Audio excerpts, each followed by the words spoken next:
Welcome to another Horror Franchise Wednesday. Let's talk about Prophecy 3 and this awesome shirt. Pancakes. Cabin Fever. That's right. If you're awesome, you would have known what movie it was from before I told you. But yeah, Pancakes. Great scene, great movie. Now let's talk about a movie that's not as great.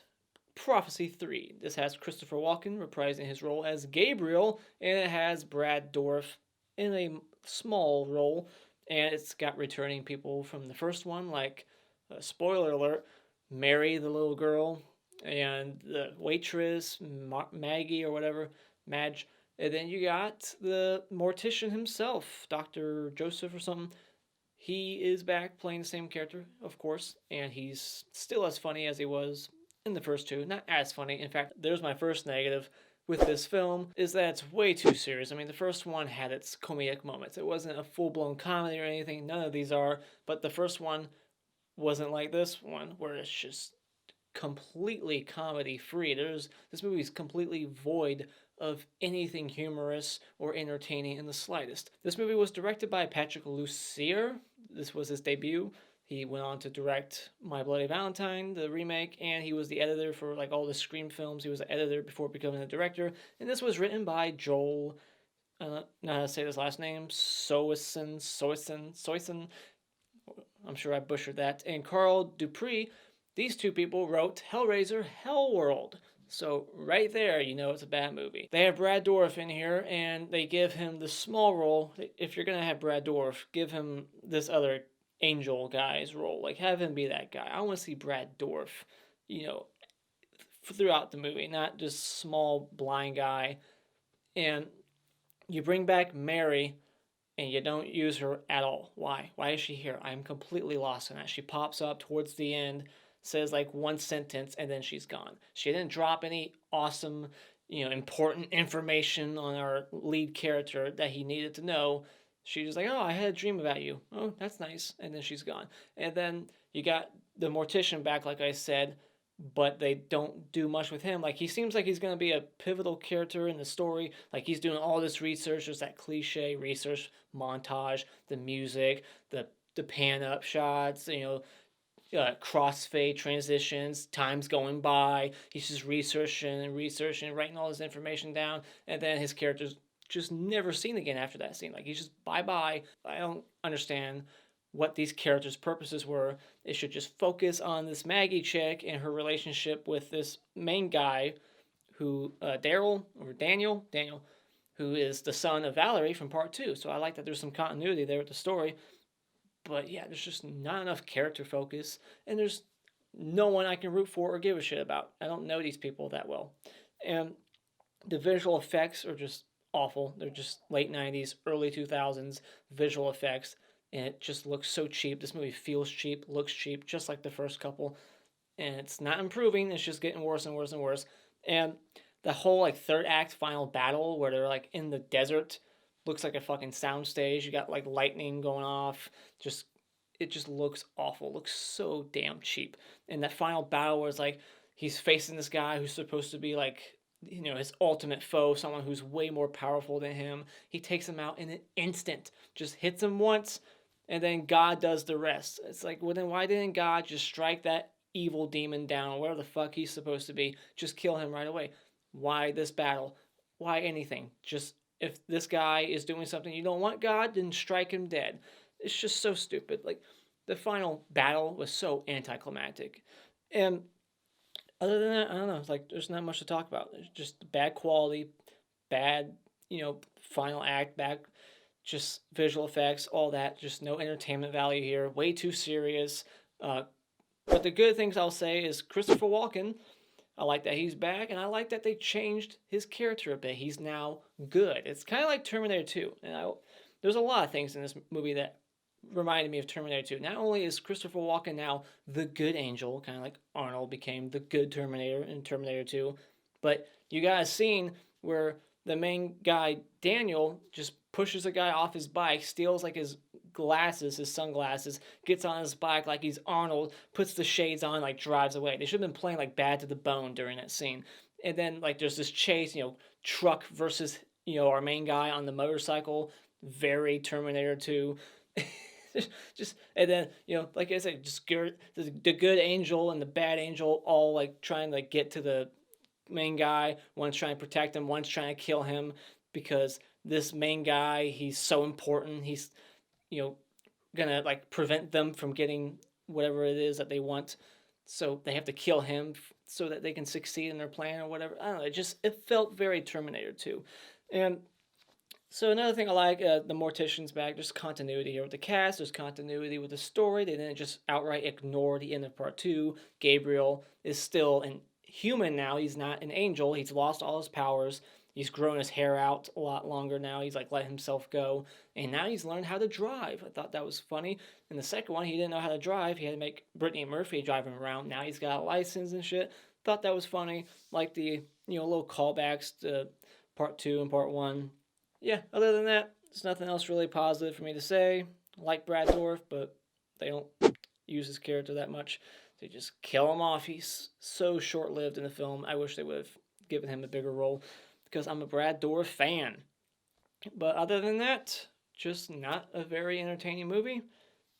And it should have upped the comedy. It should have tried to have fun, get a bigger budget, quit pumping out these cheap, just lazily written, thrown together things that just don't even need to exist. We don't need to do the same story again and again and again. If you're going to do the same story again, make it more entertaining than the last one.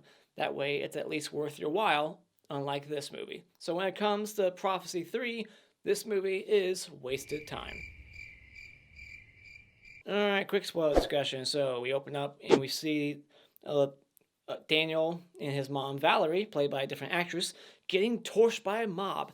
And then he's like in charge of this anti-God group, and he's given lectures and sermons about how he hates God, God hates us, blah blah blah. And then Brad Dourif walks in, he's blind, and I guess he just blindly aims, following the voice, shoots Danyael a bunch, and no one tackles him like at all. Like he shoots this entire clip, he's out, and then he like whips out a knife and he's trying to like find his way out. He's blind. Anyone can sneak up on him, tackle him to the ground, and they all just start running in circles or running outside, and he just kind of like blends in with the crowd as he's walking out. Just bullshit. No one tackled him at all.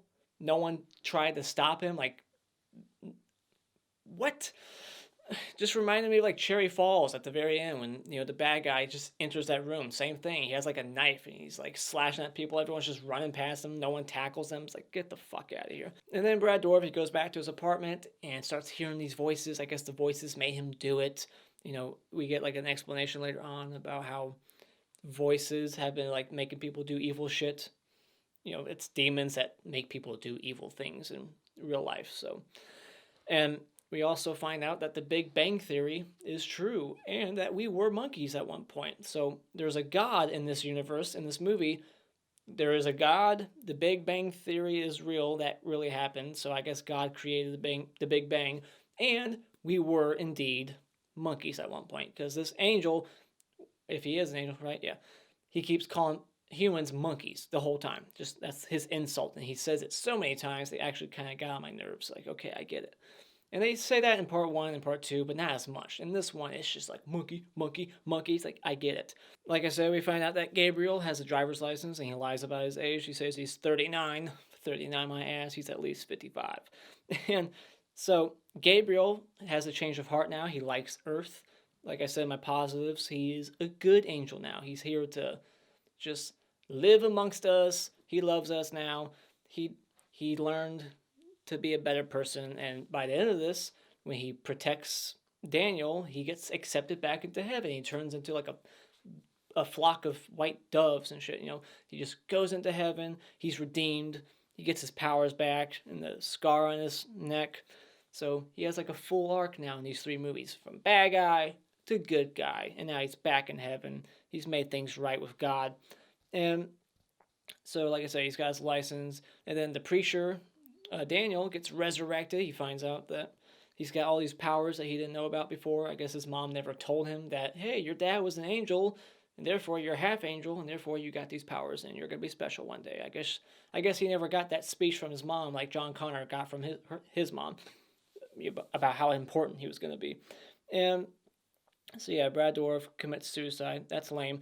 And so Brad Dourif's character, he's been dead for hours, and then this angel comes in, licks his eyeball, and somehow can see things that Brad Dourif's eyeball saw within the last 10 minutes before he got in there. It's bullshit. I know it's a movie, but bullshit. It's not like his eyeball was recording things that he was seeing even while he was dead. It's just so stupid. And then this donut guy,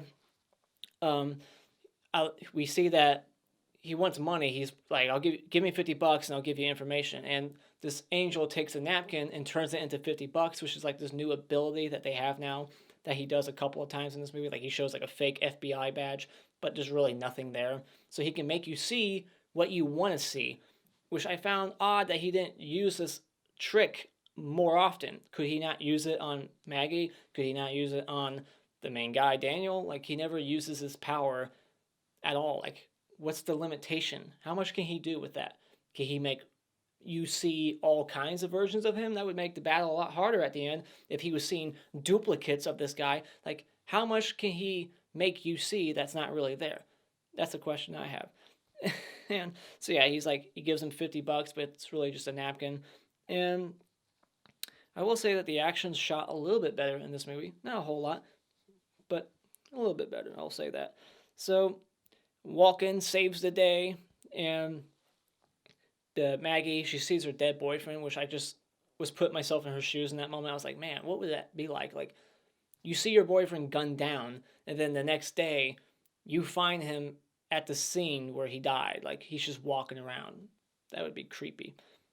She walks up to him. She doesn't want to believe it at first. She puts her hand on him, feeling him. Is this really you? And then she puts down his shirt to see if the bullet holes are there. Is this really him, or is this somebody who looks like him? So I like that she looked for the bullet holes to confirm, yeah, this really is him. I mean, how much would it take for you to actually believe that? I'm sure in my skeptical mind, I still would have been this is makeup. Those bullet holes are fake. Who's doing this? You look just like my dead boyfriend. It would take a lot to convince me that my boyfriend got resurrected or came back from the dead or whatever, But she's a believer now. Gabriel's driving and he's playing his trumpet, right? I'm not an instrument person, but I believe it's a trumpet, right? So he's playing the trumpet while he's driving, which is the only little tiny glimpse of humor in this entire film. Just that little moment right there. That's the only moment where I laughed. So I wish there was more of that in here. And then Mary enters the film, and before you can even finish your sentence, hey, look, it's Mary. Oh, she's gone. It's she's out of the film.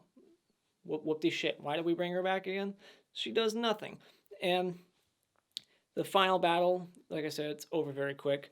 But the battle before that with this other angel, I keep wanting to say demon because he's bad.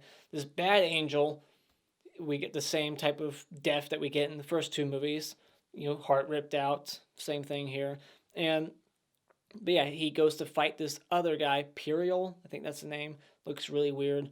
And they're just in this open field, lightning striking a bunch in the background. Just nothing but black in the background. It just looks like a soundstage. It looks like they're not on location at all. It's very fake looking. It's so cheap. And he stabs him with this pole through the heart. And then lightning strikes the pole like he's Jason, and Jason lives. Except this doesn't resurrect him. It kills him. Or I guess it just stuns him enough for him to grab the pole and take his heart out with it. And now he's dead. The end. They live. They kill this bad angel. But I'm sure there's another bad angel somewhere who's going to try to do the same thing to Danyael in part 4, right? I haven't seen it yet, but I bet that's the plot. Am I right? I mean, are we going to do the same thing 4 or 5 times in a row? It's we got to stop this person. We got to destroy the humans, but they're never going to succeed, are they? Just give it up already. You angels suck. The Hockey Mask Award for Best Character in this movie will be the Mortician. Although there's not a whole lot of him, but he's my favorite character in this franchise, next to Christopher Walken. And the Clap Award for Best Scene in this movie is just that little moment where we see Gabriel driving down the highway playing his little trumpet there. So that's my thoughts on The Prophecy 3. Let me know what you thought about this movie in the comments below. And as always, if you like what you're seeing here and you want to see more, hit this like button and become a subscriber today just by clicking on my cartoon face in about 5 seconds. And until next time, Alpha Feedersy.